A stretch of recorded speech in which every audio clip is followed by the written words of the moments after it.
Hi friends, welcome to Vishali's little world. இன்றைக்கி இந்த வீடியோவில் ரொம்ப சூப்பரான தஞ்சாவூரில் பாரம்பரியமாக செய்யக்கூடிய ஸ்பெஷல் ஓரப்படை எப்படி செய்கிறதுன்னு பார்க்கலாம் வாங்க. அதுக்கு 1 கப் கடலைப்பருப்பு, 1 கப் துவரம்பருப்பு,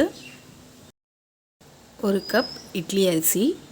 இதில் நான் 1 கப் இட்லி அரிசியாகவே எடுத்துட்டேன். நீங்கள் வேணால் 1/2 கப் இட்லி அரிசி, 1/2 கப் பச்சரிசி சேர்த்து செய்யலாம். 1/2 கப் தோல் உளுந்து. தஞ்சாவூர் உரப்படனாவே கருப்பு உளுந்து சேர்த்து செய்கிறது தான் ஸ்பெஷலே. அப்படி இல்லைன்னா நீங்கள் முழு உளுந்து கூட எடுத்து செஞ்சுக்கலாம். இதை நல்லா 2 தடவை அலசி நம்ம எடுத்ததுக்கப்புறமா நல்ல தண்ணி ஊற்றி 4 to 5 மணி நேரம் நல்லா ஊற விடணும். நல்லா ஊறினதுக்கப்புறமா இதை அரைச்சிட்டு எப்படி செய்கிறதுன்னு பார்க்கலாம். இது கூடவே 10லேருந்து 15 காஞ்ச மிளகா சேர்த்துக்கலாம். உரப்புக்கு ஏற்ற மாதிரி சேர்த்துக்குங்க. நான் 10 மிளகா சேர்த்துருக்கேன். இது நல்லாவே உரைக்கும்.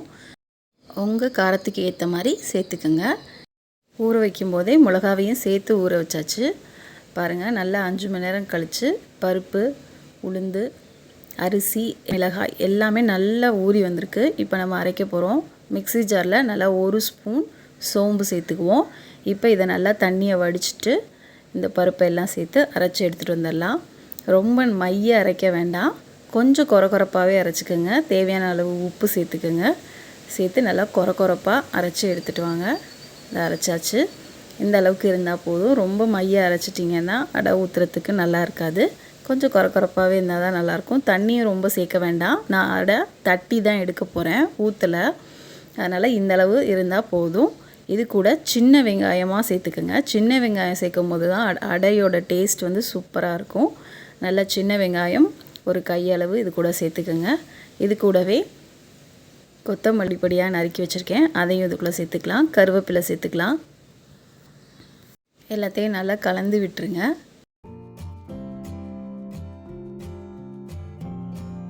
கொஞ்சமாக தண்ணி ஊற்றி அடையாக ஊற்றி கூட எடுக்கலாம். நான் இப்போ தட்டி எடுக்க போகிறனால இந்த பதத்துக்கு வச்சுருக்கேன்.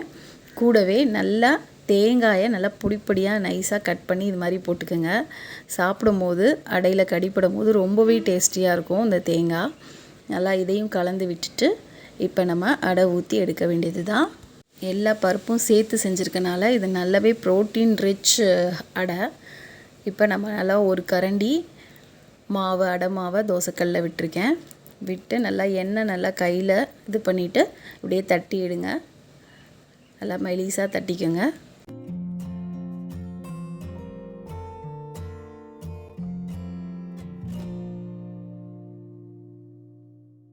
அடுப்பை மீடியம் ஃப்ளேமில் வச்சுட்டு நல்லா 2 சைடும் வேக விட்டு எடுக்கணும். குட்டீஸ்க்கு கொடுக்குறதா இருந்தால் கொஞ்சம் தூக்கலாகவே எண்ணெய் விட்டு நல்லா சுட்டு கொடுங்க.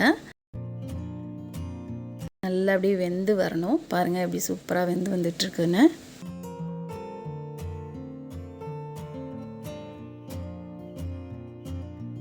நல்லா பெரட்டி போட்டு 2 சைடும் நல்லா வேக விட்டு எடுக்கணும். பாருங்கள், 1 சைடு நல்லா கோல்டன் ப்ரௌனில் வெந்து வந்துருச்சு. இதே மாதிரி அந்த சைடும் நல்லா வெந்து வரணும்.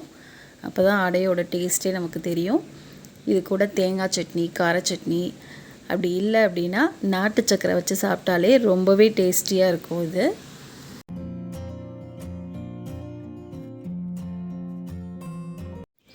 பாருங்கள், 2 சைடும் சூப்பராக கோல்டன் ப்ரௌனில் வெந்து செம்ம டேஸ்டியாக நம்ம தஞ்சாவூர் உரப்படை ரெடி ஆயிடுச்சு. அவ்வளோதான். இதை நம்ம சர்விங் பிளேட்டுக்கு மாற்றிட்டு இது கூட சட்னி வச்சுட்டு சாப்பிட வேண்டியது தான். நல்ல ப்ரோட்டீன் ரிச்சான அடை இது. காலையில் 1 அடை சாப்பிட்டாலே போதும். காலையில் நம்ம வயிறு ஃபுல்லாகிடும். சூப்பராக தஞ்சாவூர் உரப்படை ரெடி ஆயிடுச்சு. இதை செஞ்சு பார்த்துட்டு எப்படி இருந்ததுன்னு எனக்கு கமெண்ட்டில் சொல்லுங்கள். இந்த வீடியோ பிடிச்சிருந்துச்சின்னா ஒரு லைக் கொடுத்துருங்க. புதுசாக பார்க்குறவங்க இந்த சேனலை சப்ஸ்கிரைப் பண்ணிடுங்க. இதே மாதிரி அடுத்த வீடியோவில் உங்களை சந்திக்கிறேன். தேங்க்ஸ் ஃபார் வாட்சிங். Bye friends.